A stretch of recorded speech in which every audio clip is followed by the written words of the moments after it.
maybe years, maybe decades, I don't know, but we've all battled them. Here's the thing we have to know. Guess what? These what ifs, they're always going to be there.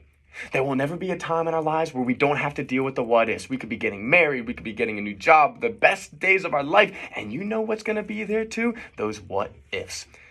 But my friend, we don't have to give them control. We don't have to let these what ifs run our lives and make us a puppet that just do whatever it says. We do not have to do that because we are in control. We are in control of our thoughts, of our mind. We can't always control what comes into our mind. No, we can't.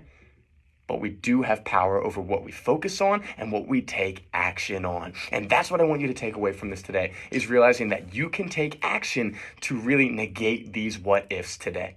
Because those thoughts are going to come. They're going to be there. Guarantee it. You stop listening to the show, guarantee you have a what if. I'll have a what if when I drive home, so will Ev.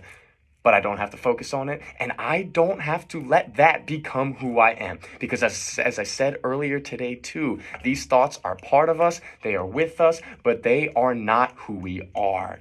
And when we learn to separate ourselves from that, that's when we can really see the power of what we can do in our lives and what this brain can do for the good. Sometimes we have to step back and realize, yeah, our brain, it gives us some troubles, especially when we're talking about mental health. It does, but there's some pretty great things it can do with it too. And what ifs, sure, they're not ideal. None of us really want that every single day to be dealing with, but there's good that can be taken from that too. Finding out what in your life you can do that you didn't previously know. Think about the power that's in that. If you never had a what if in your life, well, I would say, okay, you're probably not stepping out of your comfort zone. You're probably not doing anything of value.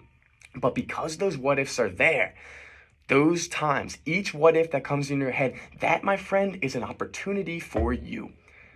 Two ways you could go with it. That's an opportunity for you to retreat back into your shell, to not go after something, to let that what if win, or it's an opportunity for you to grow in a new way that you haven't before. What if I don't ask that girl out? What if I don't get this job? Well, what if you do? Even if you don't, there we go. We've got new ways of thinking that are coming about because of these what ifs. So, although you can't always control them, in anything in life, if it's a guarantee that's going to be there, such as what ifs will be, okay, let's acknowledge it. Let's wave to it. Let's say hello, but let's work through it in a good way. Let's use what we can to work through it in a way that is going to help us rather than be detrimental to us. And again, be kind to yourself because it's not going to happen overnight. If you try to say I'm fixing all my what if issues by the time I get home today so I could go out with my boys and girls and not have to think about it, you're sadly mistaken. It's a process. It'll take time. It'll take resilience. It'll take energy. There'll be days where you're crying. There'll be days where it seems like it's so dark that you'll never get out of it again. But I can assure you that you will. And if you keep putting in that work, you keep addressing it and taking good from every single what if, you're going to, my goodness, you're going to take off. And you're going to make that what if do what you want. And you'll find the power in that. And that's something that's pretty amazing.